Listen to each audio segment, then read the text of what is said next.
हमें अपने मन को हमेशा संतुलित रखना है।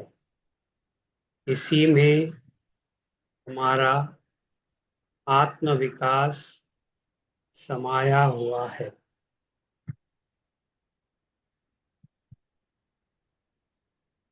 वै मे सर्वं ओम ओम ओम। आत्मनि मे त्वं ओम ओम ओम। स्मारे स्मारे ओम ओम ओम। चित्तं शामे शामे ओम।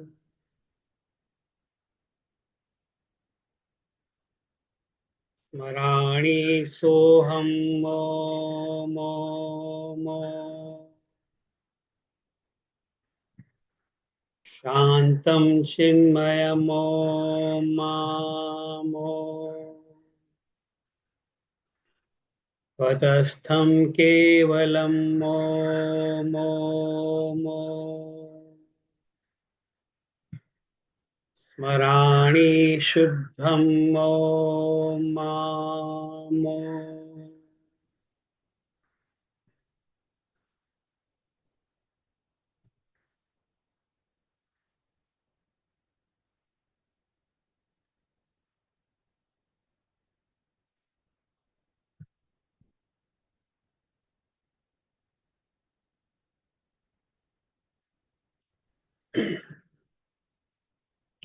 So from Sutra 44 onwards, all these sutras till now, they are very important from the perspective of understanding exactly what is the aim of yoga and how exactly things work out. So we have seen from 44 onwards very important aspects being covered. And today's sutra again is very, very significant, very, very important to be able to understand exactly what is the aim of yoga, what yogas wanting to achieve. So this sutra, we will start talking about it, but before that, little recap. In the sense we have seen that how experiencing and knowing the world involves three things, three important things about which the knowledge is to be gathered. And we also saw that how we are lopsided or one-sided. Most of the time, our attention is directed towards objective world, experiencing things, experiencing pleasures of life. All the time, our consciousness, our mind, our energies, they are directed outward in the outer world. The moment we wake up, this external externalization of chitta, it happens. So when we open the eyes, we are looking at the world, and throughout the day, that has been going on. And for years together, this goes on. We hardly pay attention to the other areas. We are interested in the world. We want to know the world. We want to experience the world, the pleasures of the world. And there are lots of attractions in the external world. They draw our senses out. So we get so accustomed to this drawing out of senses that our senses are automatically driven outward. So this is the ordinary state of affairs. And what happens is that we are never able to really understand that other things are also important. So when do we understand the other things? That means our body is important, our minds are important, our buddhi is important, the consciousness through which we relate to the world, that is important. That we don't pay attention at all. And hardly, and if you start talking to somebody about it, they will just, just kind of reject it, or they will say it is not important. We have got energy, we are enjoying life. Let us enjoy life. Why we ask about these questions? Why we should bother about these things? Now this is the normal course of life which we see in case of millions and millions of people. And rarely human race has produced people like Patanjali, people like even the Western world, Socrates, who said that an unexamined life is not worth living. Why he said that, and do we really examine our life? Do we really question? Do we examine why we are having certain experiences and from where they are coming and why we are wanting certain experiences? Why we have the desires which we have? Why we have these attitudes or tendencies which we have?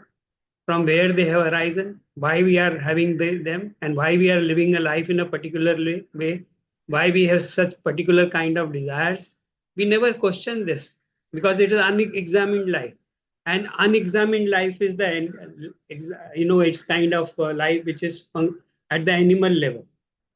So that is what Socrates had also said, that an unexamined life is not worth living. And same way, the ancient thinkers of India also have said that if we don't think about all these important things and we just function at the sensory level, at the level where pleasures are being sought, and since the energies are there, we just go on directing all our activities in maximizing our pleasures, then there is no difference between the human beings and the animals. That is what ancient people thought. And they said that there are four things which are common in animals and human beings. So just like these four things which are there in animals, they are in us. And if we are functioning at that level, we are nothing better than animal, maybe little more sophisticated, little more skilled, little more advanced in fulfilling our pleasures and desires. But then the existence is not really a very worthwhile existence, because that will lead us to further and further problems. So that is what they have said. So now, when do we examine? When do we begin to examine? Now, maybe it is because of the karmas, because of the past propensities, because of the past tendencies. We may have a questioning mind, but then that is very rarely happening, very rarely. And even if the inquiry comes in our mind, unfortunately, sometimes when we are pursuing the pleasures, we may not succeed all the time. There will be frustrations, failures, and at the time of frustrations and failures, we ask ourselves why this is happening. Or sometimes when there is a very big loss in our life, then these kind of questions we ask. For example, if somebody very close to us dies, then our heart is filled with lot of sadness, lot of pain, and then we think, what is the purpose of this life? I'm enjoying all this is happening, but where it is leading to, ultimately I have to die. But this kind of inquiry, this kind of temporary questioning is only temporary, because very soon we forget about these questions. Very soon we forget, like Dr. J, they often used to talk about this Gujarati saying, which is an Indian saying basically. It is known as Shamshan Vairagya. So during the Shamshan Vairagya, we ask important questions, but we don't pursue them to their logical end. We stop short, because the sensory perceptions are again drawing us out. We will be sad for a few days. If the person is very close, maybe weeks, maybe months, maybe 6 months. But slowly again, we go back to the old kind of behavior pattern, and we forget about the death, we forget about these questions, and we start pursuing the worldly goals and worldly pleasures. Now you see, there's nothing wrong in worldly pleasures, and there's nothing wrong in pursuing them. But if they are done without awareness, then what happens is, ultimately a point comes when the breakdown occurs. Because our bodies do not have unlimited capacity. At the same time, the external circumstances are not always so favorable to us that we can go on fulfilling our desires. Soon there will be a breakdown. Maybe the breakdown will occur at the body level. We may fall sick, we may meet an accident, or some kind of incapacity may arise. Some events may take place in the external world which can really stop us from enjoying, and really force us to question But this kind of dependency on the external circumstances and on nature, this is very fatal. This is very dangerous because most of the time we become awake when we are going through very bad experience. When we are going through a lot of trouble, that is the time we really become awake. But by that time, it is too late. See, when we talk about health in terms of health or capacity to really work out and capacity to understand, then what happens is, as long as the health is there, the ability to do all these exercises and the techniques of yoga is very, very valid and it is helpful. But suppose if the body has become weak, body has become diseased, then we can hardly do any kind of meditative practices or long kind of contemplations. It will not be possible. So many a times the awakening occurs when there is a breakdown. Like there was this great philosopher. He was a very, very important person in the history of labor movement. And he was a person who tried to awaken the labor class in Mumbai. His name was Vaman Rao Pai. Few people must be knowing about him. Vaman Rao Pai earlier, maybe 15, 20 years back, every day morning there will be some kind of thought sharing in radio, in a local station where his thoughts will be read out and sharing will be done. So he has done a tremendous work in making them awaken and telling them that why you are waiting for the breakdown. So he will say when there's a problem with the eye, then you realize the importance of seeing. When there's a breakdown in the list hearing, or you meet an accident and you are not able to walk, then you will realize the importance of walk. But then God has given us, or nature has given us this buddhi, this knowledge, and this intelligence. Can't we really understand the importance of the things we have, the capacities we have, without going through the process of breaking down and becoming incapacitated? This doesn't happen because we don't have that sensitivity. So Dr. Jaydev often used to say that the foolish learn from his own experience. Wise man learns from foolish experience. So wise man doesn't have to go through that breakdown process. Wise man doesn't have to commit all the mistakes to be able to learn. He is watching. He's aware. He's looking at the people, and from there he's learning where the life is leading. And so he may take some corrective actions, and he may prevent certain experiences. So that is the way of the wise. So now what we are discussing in these sutras is the way of the wise. See, that's why it is totally fundamentally different from other kinds of acquiring knowledge, other methods of acquiring knowledge. You guys are talking about something fundamentally very deep. So this is the method of a wise person. And wise person is always not wasting time, not wasting experiences, not wasting energy. He can People can learn from 50 experience, a yogi can learn from one experience. So that is the kind of intensity yogi has, and we have been discussing about that only. So this should be the perspective we have to keep in mind.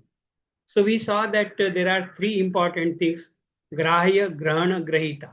And we are obsessed with the grahya. We are obsessed with the knowables.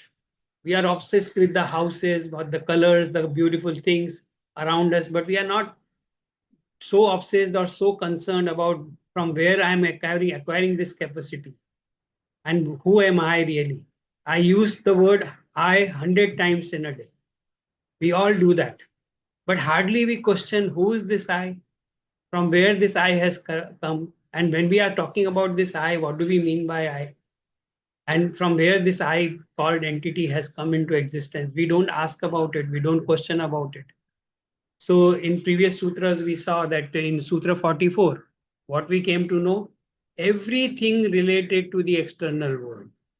But unfortunate part is what? That we enjoy the external world, but we hardly understand anything about external.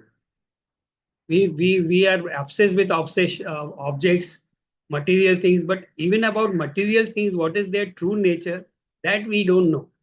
That we are least bothered about. We think that it is there for us to enjoy. So in Sutra 44, we saw that how this external world has got 5 forms. Now imagine a person who has really thought about these five forms and he has got an insight into the functioning of the external world. Will he continue to behave in the same insensitive manner as everybody else does, or there will be a change in his behavior?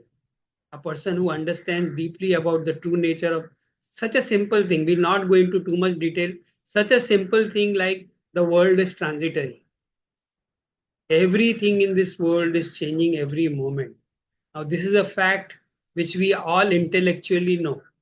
But does it alter our behavior? Does it alter our thinking?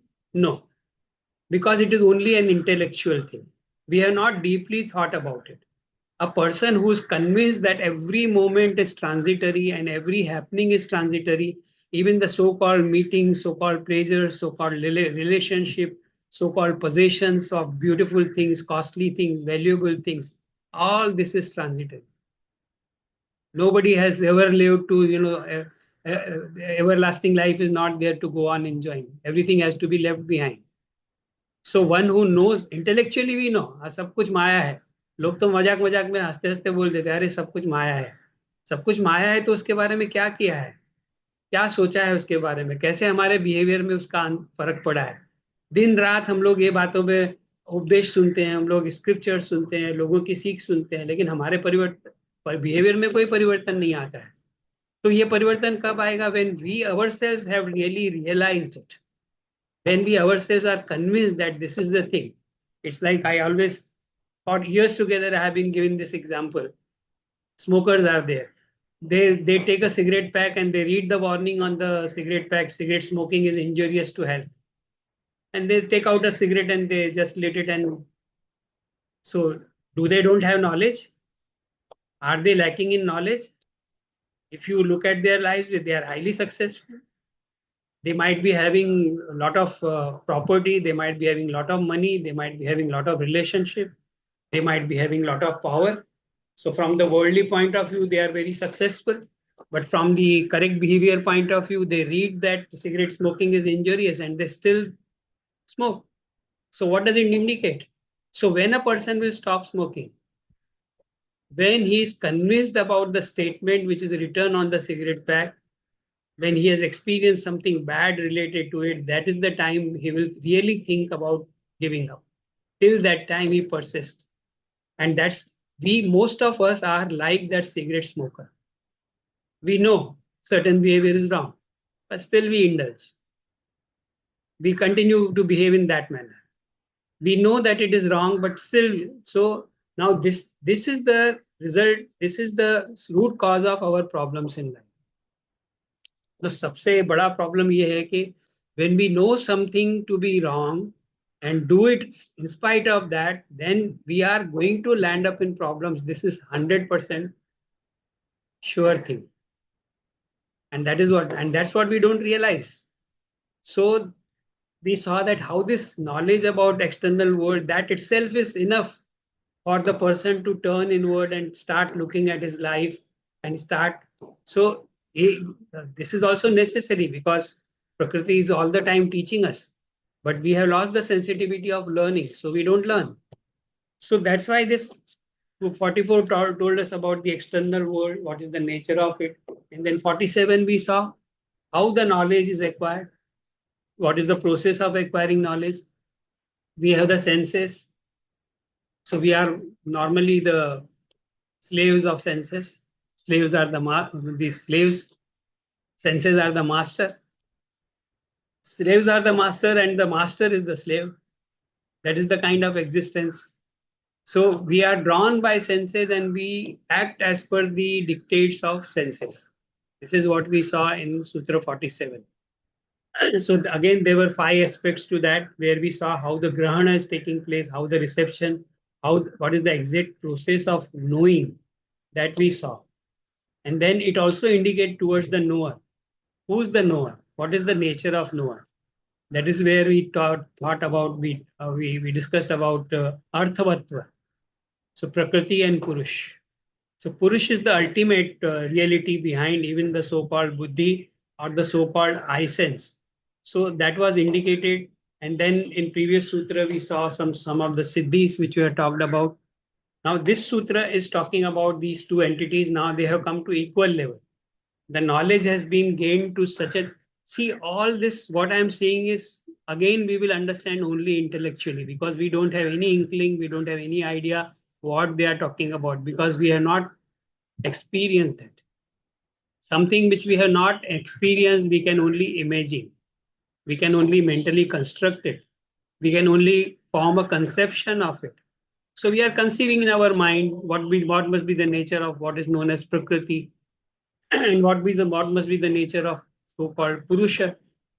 So all these are mental conceptions because we have not really experienced them.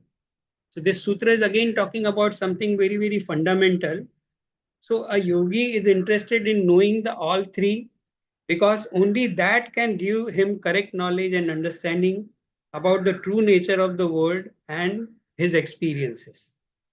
So this experiencer, who is the experiencer, sir, and what is being experienced, this is completed. Now this sutra is talking about Sattva Purusha Anyata Khyati Matrasya Sarvabhavadhisthatratvam Sarvajnyatratvam cha. So it is talking about the Buddhi Sattva, or our intellect, our capacity to understand becomes so purified, it becomes purely sattvic. So when Sattva has purified to such an extent that it is as if, becoming so pure as Purusha, then certain kind of changes are taking place in the capacities of the yogi, his knowledge, his power of action, everything undergoes change. So when we look at the translation of the sutra, बुद्धि तथा पुरुष के भिन्नता ख्याति मात्र में प्रतिष्ठित योगी को सर्वभावा अधिष्ठातृत्व और सर्वज्ञातृत्व सिद्ध होते हैं. English translation would be, to the one who is established in the discernment between buddhi and purusha comes supremacy over all beings and omniscience.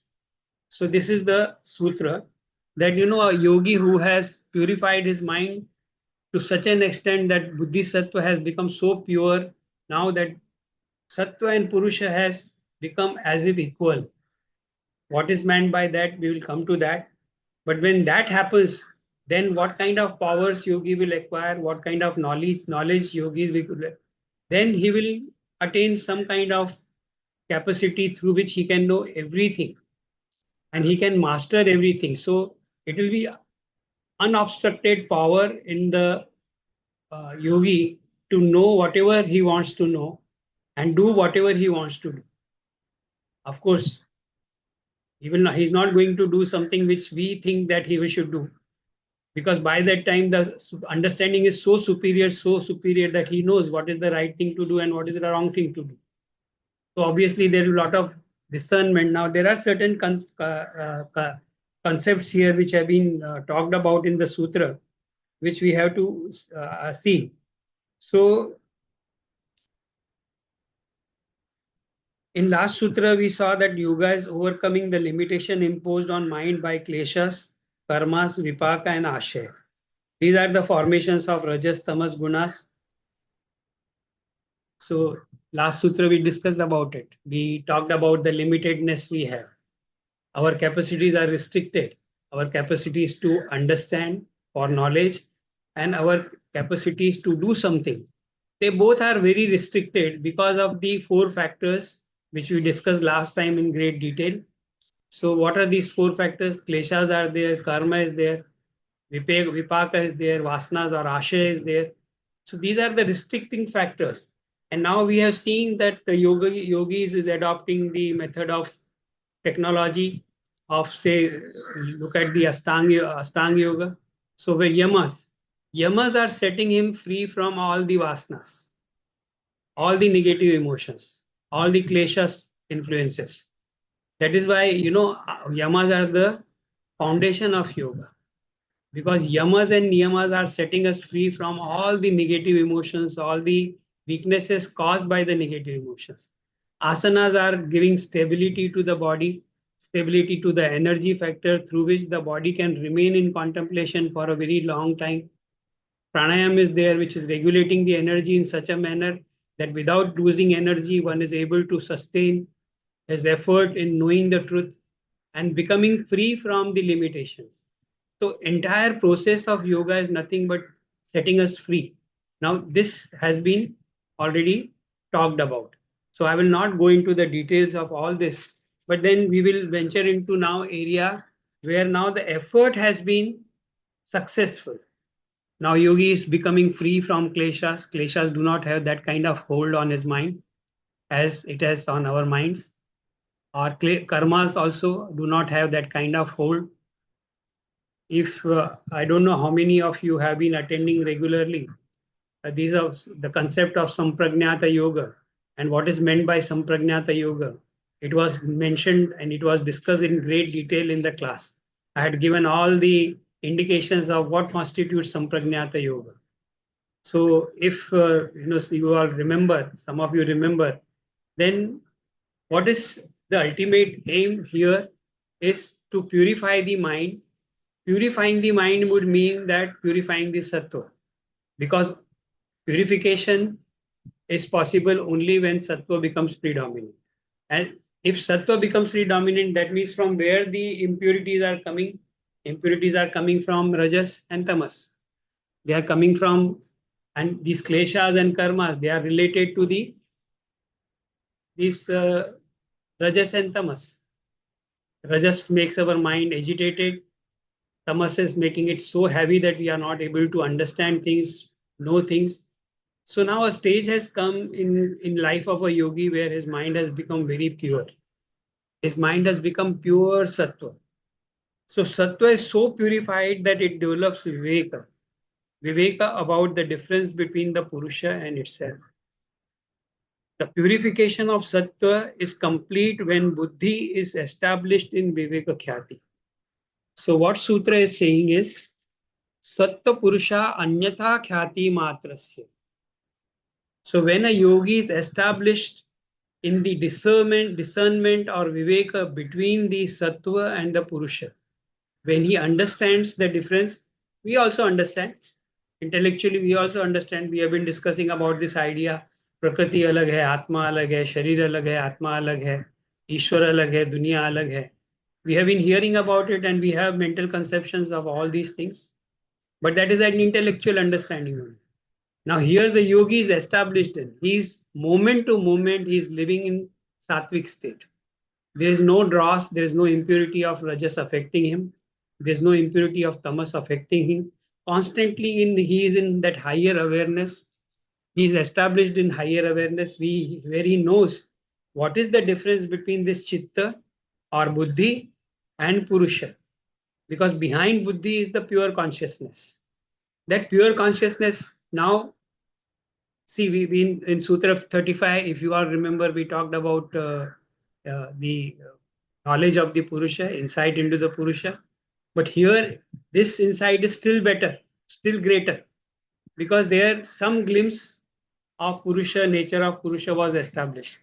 So, Swartha, Parartha, Swartha, Sanyamat, Purusha Jnanam. That was the Sutra we had seen. तो वहां पे स्वार्थ पे और परार्थ पे जब भी संयम करते हैं तो मालूम पड़ता है कि जो प्रकृति है, जो चित्त है, it is a conglomerate of material things. It is made up of सत्व रजस तमस, whereas purusha is beyond all this. Purusha is the pure consciousness, and it is for purusha that this entire prakriti, entire buddhi, entire chitta is functioning. That knowledge was gained in Sutra 35. But now this sutra is talking about that knowledge becoming more established. This knowledge has become so deeply ingrained in the yogi's mind that now he is established in continuous viveka. So ultimately, what is viveka? Viveka can be seen, we do often talk about discrimination and discernment. It may begin at the very, very mundane level also. And it may be, our elders have always been telling us, discriminate between things when you are eating, discriminate between foods when you are eating, discriminate between people when you have a relationship, discriminate between activities you are doing for material world which will cause pain or for things which will empower. So discrimination or Viveka can go in every aspect of our being, every aspect of our life. Discrimination, the person who has discrimination never suffers. That is why our elders used to teach us, अरे विवेक का इस्तेमाल करो, बुद्धि का इस्तेमाल करो. बुद्धि का इस्तेमाल मतलब करो मतलब क्या? विवेक का इस्तेमाल करो. हर किसी में विवेक करने की क्षमता है, लेकिन हम उस विवेक का इस्तेमाल नहीं करते. विवेक का अगर इस्तेमाल करेंगे तो हमको मालूम पड़ जाएगा कि अगर जो कुछ हम करने जा रहे हैं, जो कुछ कर रहे हैं, उसका नतीजा क्या होगा. इसको ही जो बोलते हैं कॉमन सेंस बोलते हैं. कॉमन सेंस भी विवेक का ही एक हिस्सा है. कॉमन सेंस होते हुए भी हम लोग कॉमन सेंस का इस्तेमाल नहीं करते हैं. तो विवेक जो है वो बहुत लोअर लेवल पे शुरू होता है, लेकिन फाइनल कल्मिनेशन जो विवेक का कहाँ पे है. Finally when yogi is able to understand what is true and what is false, what is right and what is wrong, what is permanent and what is impermanent, ये जब भी विवेक आता है तो ऐसे विवेक को कहते हैं विवेक ख्याति. इस ऐसे प्रकार के विवेक के बारे में ये सूत्र बात करता है. तो वो जो विवेक ख्याति है वो जब आती है, then person knows what is prakriti, what is purusha, what is buddhi, how the buddhi functions, how the buddhi is getting extended into the body, how the body is animated as a result of buddhi, how the senses are functioning. All that knowledge will be available. Now there will be nothing which he cannot know, because he has covered both the spectrum. जो हमने कहा था ग्राह्य ग्रहण ग्रहिता, ग्रहिता और ग्राह्य के बारे में सब कुछ उसने जान लिया. ग्राह्य का पूरा नेचर उसको सूत्र 44 में हमने देखा, पता चल गया. सूत्र 47 में देखा, उसको ग्रहिता के बारे में अच्छा मालूम पड़ गया, सब कुछ मालूम पड़ गया. Now the buddhi and purusha as if have become one. ऐसे स्थिति में क्या होता है, at this stage a yogi acquires unusual capacities, and these capacities have been termed as sarvabhavadhishthatritvam sarvajnatritvam cha. Power over all phases of existence, all objective and subjective forms of gunas appear before his mind in their infinite variety. And Sarvajnyatratvam is also the simultaneous knowledge of mutations of all pervading gunas in their past, present, and future states of existence. This knowledge is called Vivekaja Jnanam, Vivekajam Jnanam. So विवेक से जो ज्ञान उत्पन्न होता है, that is the highest form of knowledge. We talk about different levels of knowledge. So highest knowledge is possible through.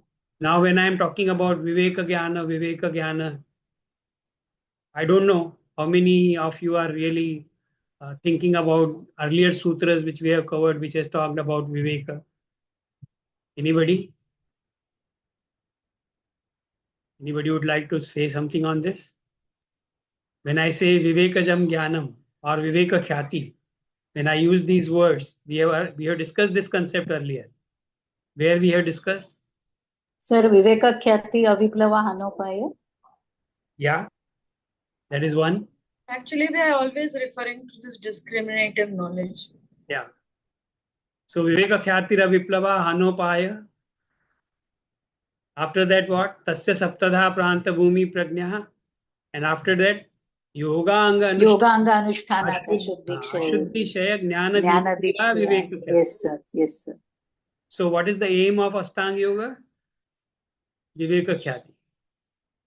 So this we have seen, but then when we are practicing asanas, when we are practicing pranayam, we don't have this idea in our mind that we are doing this asana, we are doing this pranayam because the aim is to attain Viveka Khyati. That is lost sight of. We forget about it. Most of the people who are doing asana, they don't have this idea. Even if we have this clear idea in our mind that when we are doing asanas, the asanas will increase our capacity for concentration and Viveka will be there. They will give us discriminative power. We forget about that. So one who's correctly practicing yoga will definitely have this power of discrimination, because that is the ultimate aim of yoga.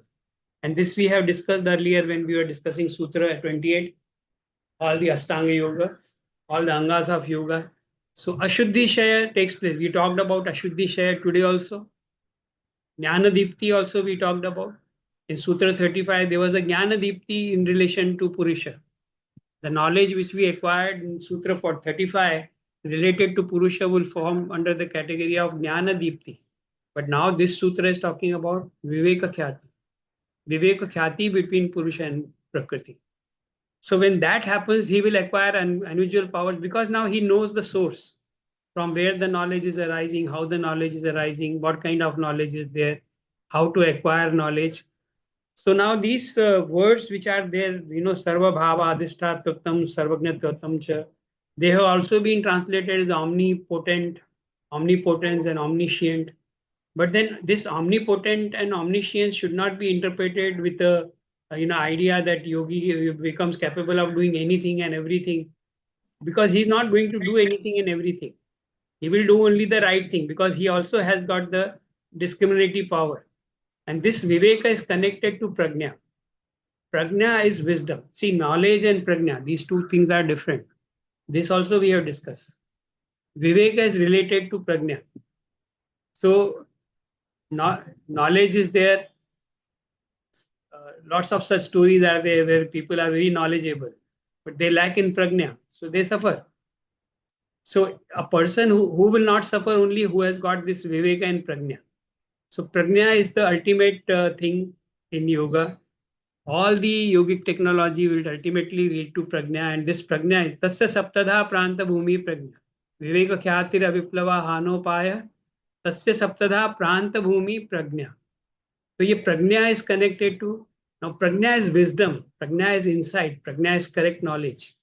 That is what is acquired by yogi. So he will know what is to be done and what is not to be done. That kind of discrimination he will be.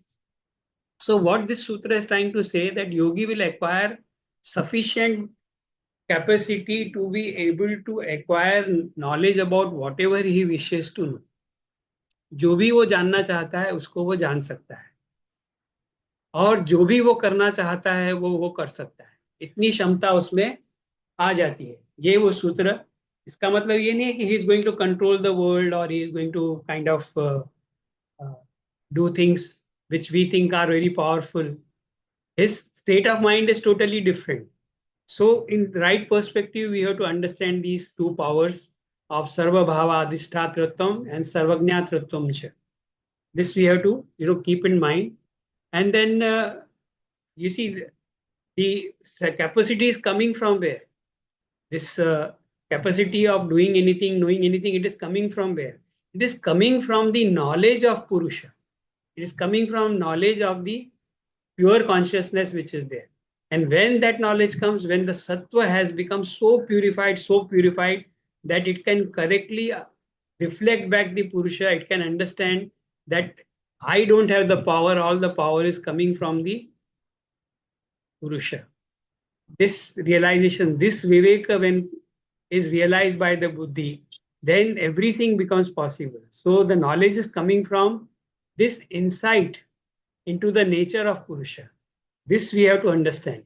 And that's why now only sutras are not saying this.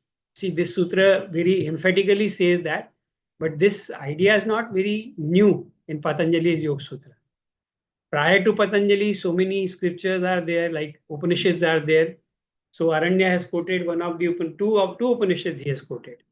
He has given a quote from Brihadaranyaka Upanishad, where he is saying that when you know your Atma, you can acquire any kind of knowledge. You can control anything, you can know everything. Another is also from the Chandogya Upanishad. So these two Upanishads have been quoted by Aranya, and he says that what has been stated in the sutra, that has been already established in the Indian thinking in the Upanishads. The same principle is being talked about in this particular sutra, that when the knowledge, now here we have to understand, we have been talking about self-consciousness, we are talking about self-knowledge, and ultimately Bharat की जितनी भी परंपराएं हैं philosophies की, दर्शन की, उसमें सबसे महत्वपूर्ण क्या है? आत्म साक्षात्कार. आत्म साक्षात्कार, अपने आत्मा के बारे में जानना. This is the most important aspect. This is the most important aspect we have to understand. So even I think last time or prior to that, I had quoted Samarth Ramdas. Samarth Ramdas, who was Shivaji's guru. So he has talked about various kinds of knowledge. And at one point he says, Jnana manje Atmagyan. Jnana manje Atmagyan. What is the highest knowledge? The highest knowledge is Atmagyan, self-realization, self-knowledge. And what I'm saying, what has been stated by these saints, what has been stated by the scriptures, will be supported by modern psychology. Now, you will, if you study psychology, you will find the people who can maintain self-awareness have got better control over their emotions, better control over their actions. The person who has got lack of self-awareness, he indulges into wrong things, wrong emotions, and he suffers. So simple things, self-awareness. Right now, lots of talk has been going on in the world. Mindfulness. There are classes being conducted, courses being conducted on mindfulness. Because a mindful person is a powerful person. Mindful of what?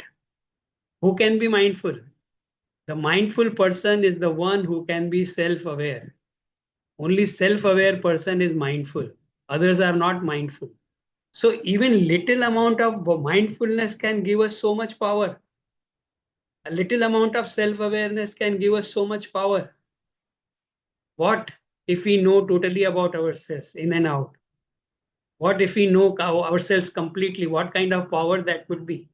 What kind of mental state that would be? So it will be like, overcoming all the earlier lower mental states, states of consciousness, lower states of consciousness, and reaching to a level where we are able to maintain a very high level of consciousness. And what is that higher level of consciousness where this discrimination is there between the Purusha and the Prakriti? So I think I'll like to read a little more from Dr. Jaydev.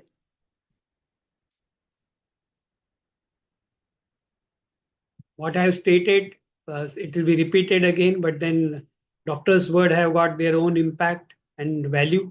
So I would like to read the ultimate aim in yoga is to gain an absolute clarity about the mind, intellect, etc. on the one side and pure consciousness on the other side. When such an event takes place, one has the highest knowledge and understanding as well as the highest capacities. The individual not only knows everything but is also in a position to do anything. The yogi who has reached such a state is not interested in wishing for anything. In simple words, attainment on this understanding of Purusha and Prakriti makes for whatever can be considered as the highest. The Sattva is the purest form of Prakriti and very close to consciousness. But the yogi has to see the distinction between Purusha and Prakriti. The distinction of Anyatha Khyati, or ultimately a mix-up occurring between the seer and the seen. Pure consciousness is identified with material objects. The final capacity is the ability to control all the states of consciousness. The capacity is not as important as are the knowledge and understanding.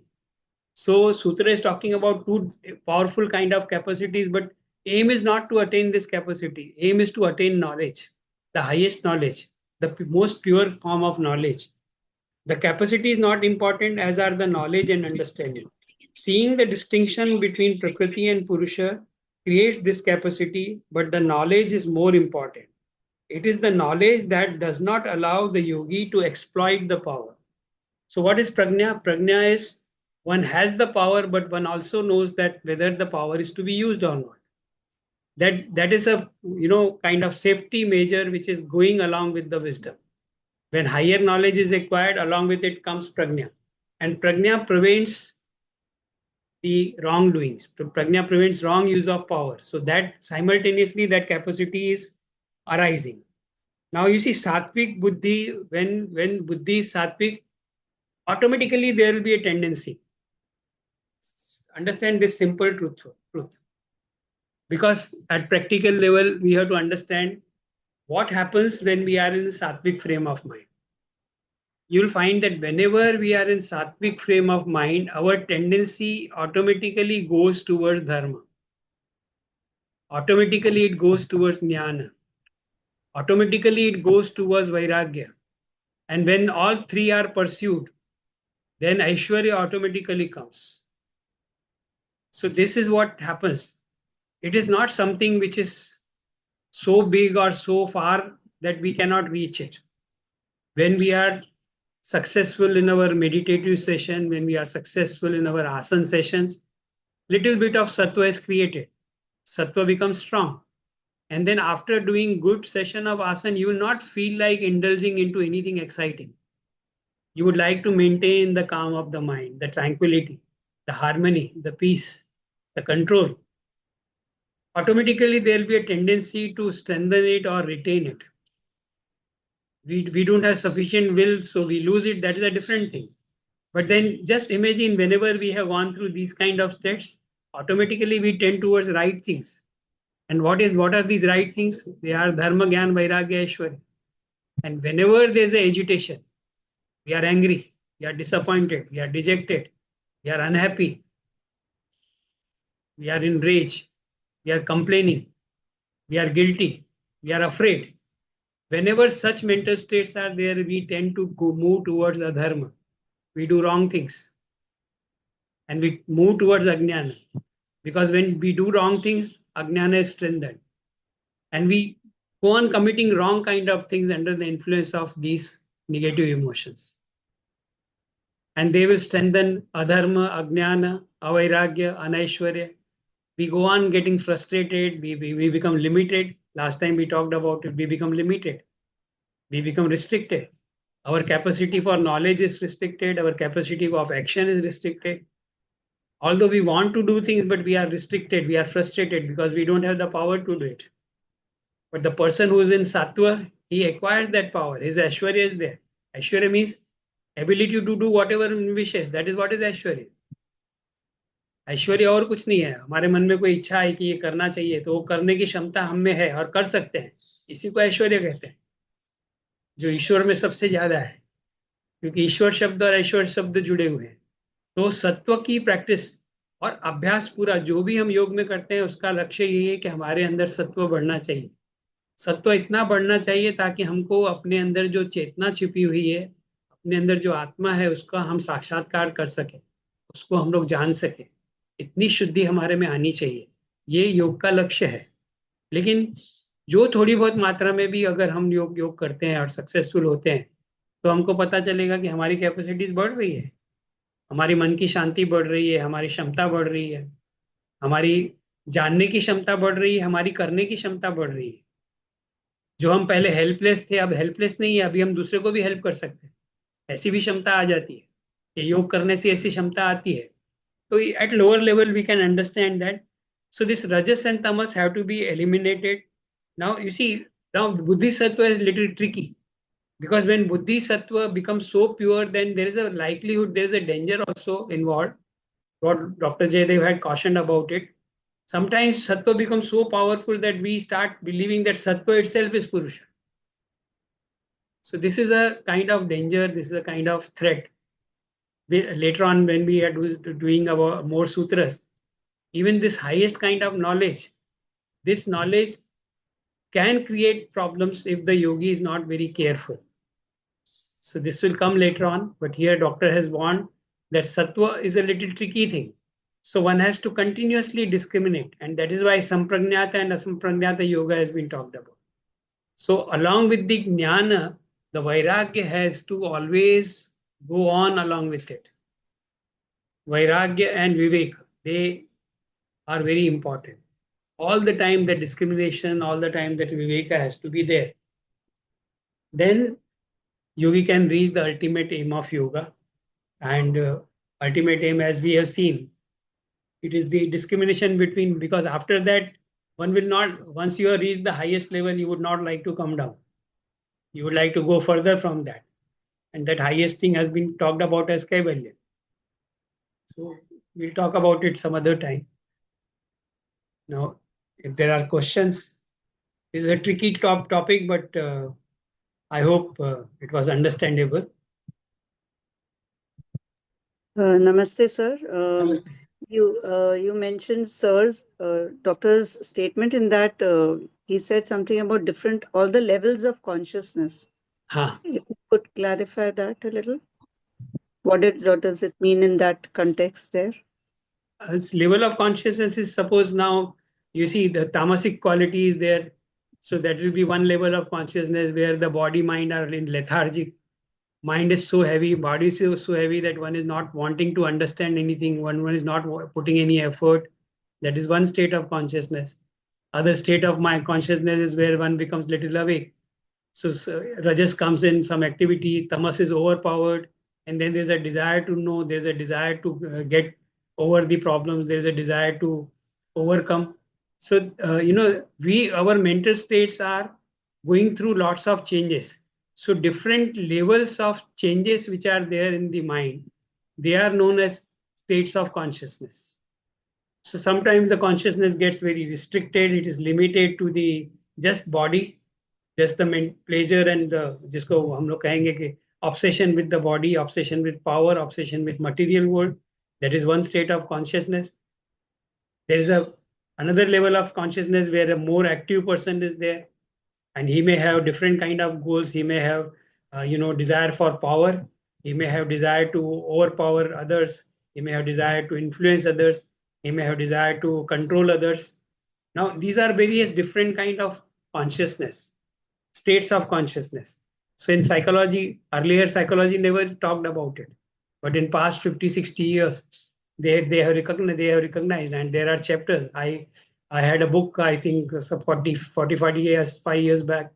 A friend presented me a book on psychology. It was a big book, and they talked about the states of consciousness.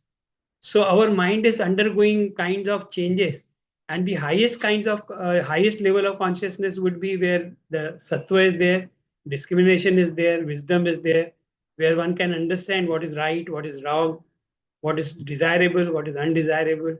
So these are the levels of consciousness which we have to go through. And yoga is a process where we are deepening our consciousness, we are enhancing our consciousness, improving our awareness, gradually coming to a level where we are very sensitive and very understanding to the whole thing which is going on around us.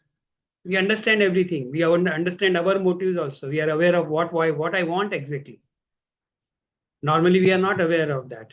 And what should be done, whether it should be done or not done. This kind of, this kind of deeper awareness is being talked about. Thank you, sir.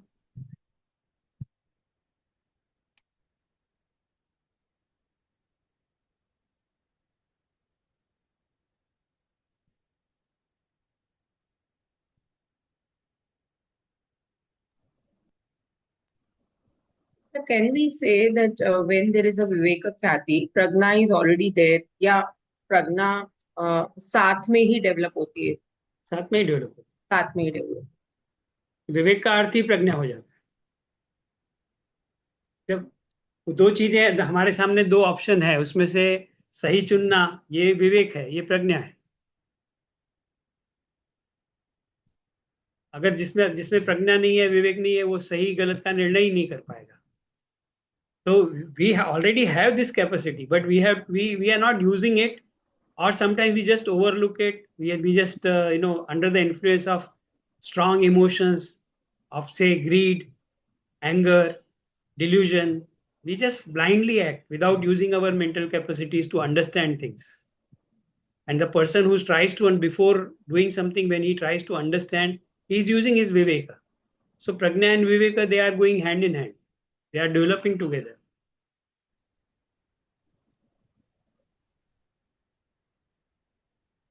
एक मैं सत्संग attend करता हूँ.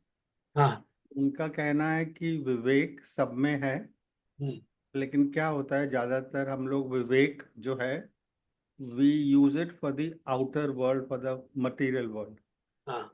There we are very cautious. We know कहाँ पे क्या कैसे invest करना है, कहाँ पैसे बचाने हैं, कहाँ कैसे. But when it comes to the spiritual development or the inner development, there we don't use it. So his say was we have to divert that Vivek and use it in this front. So that will help us. Yeah, the fact that the person is more interested in the worldly things and he's using all his capacities for that, that shows that the proper Viveka has not arisen still. So, as he's energetic in functioning in the world, he has to be energetic in the. इसीलिए हम लोग बोलते हैं कि योग के अभ्यास में क्यों नहीं उतना उत्साह आता है जितना पैसा कमाने में आता है. तो विवेक तो जरूरी है. विवेक और कैपेसिटी तो है, सभी में है. ये जो बातें कर रहे हैं हम लोग, ये कोई विशेष व्यक्ति में वो विशेष क्षमता है ऐसा नहीं. हम सभी में, we all have that capacity, but we have to use it.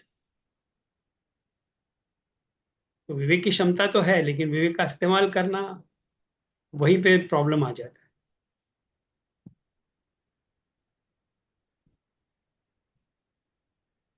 कोई एक शांति की बात है हम लोग का, जैसे बहुत ही मंडेन एग्जांपल है कि कभी कभी ऐसा होता है. अभी तो many of us are past that, but still we will look at that example कि वीकेंड आ रहा है, 3 दिन छुट्टी है.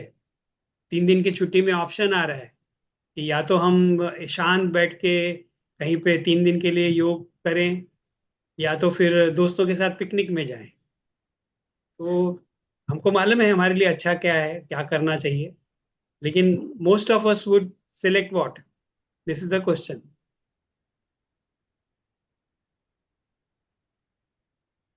पिकनिक का एक्साइटमेंट या योग की शांति, क्या चुनेंगे? Even sometimes when you want the yogi shanti, many of the people are people pleasers, हाँ, and they just get carried with the tide. Yeah. That discriminative thing is not there. Ki, let me sit in my own house, let me be at peace, let me do my routines. It gives me more joy. That approach is not there. They have this insecurity that they will get left out of the group if they don't participate. See what has happened with most of us. I'm talking for you, Ajay, Bubbles. After we joined the institute, our friend circle changed. First, we were with the people, who used to talk all and sundry. And then slowly we started avoiding those get-togethers.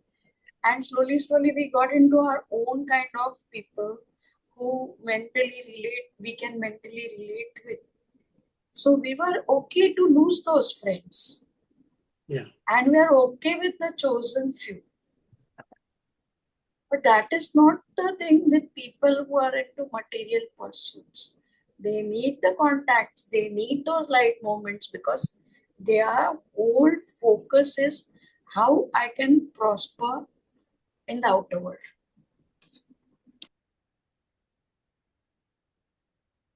Very true.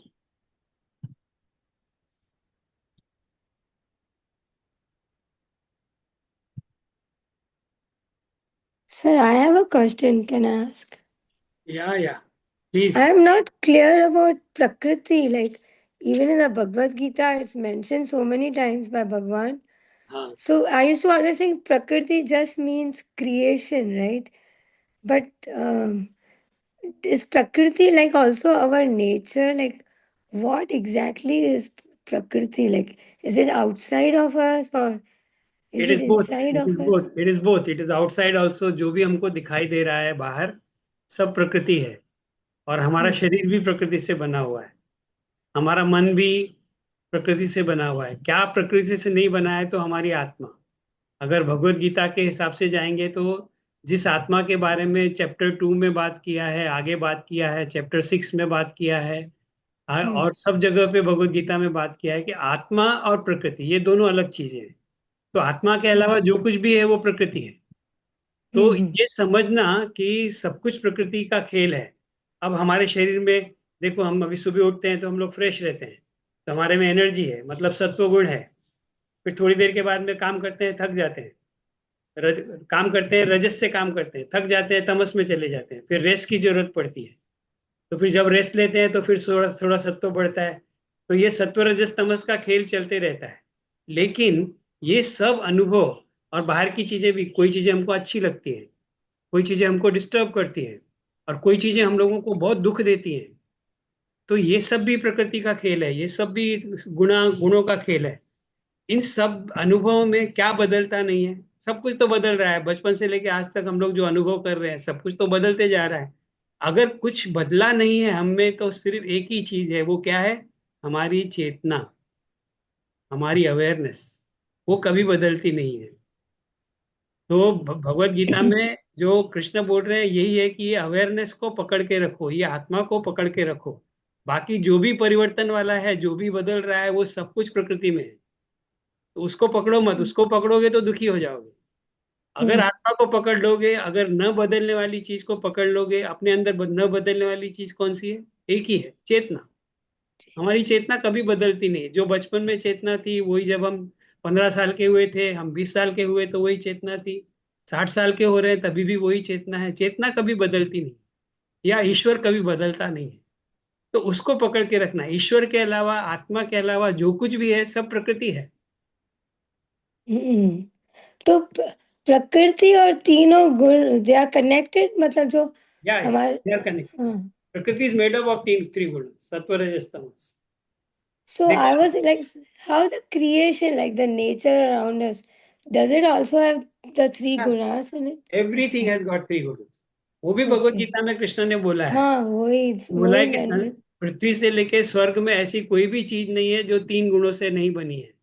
इसीलिए अच्छा, अर्जुन को बोलता है, इसीलिए अर्जुन तुम इन 3 गुणों से आगे जाओ और अपनी आत्मा को प्राप्त करो। हाँ, okay, okay, thank you. You leave it here.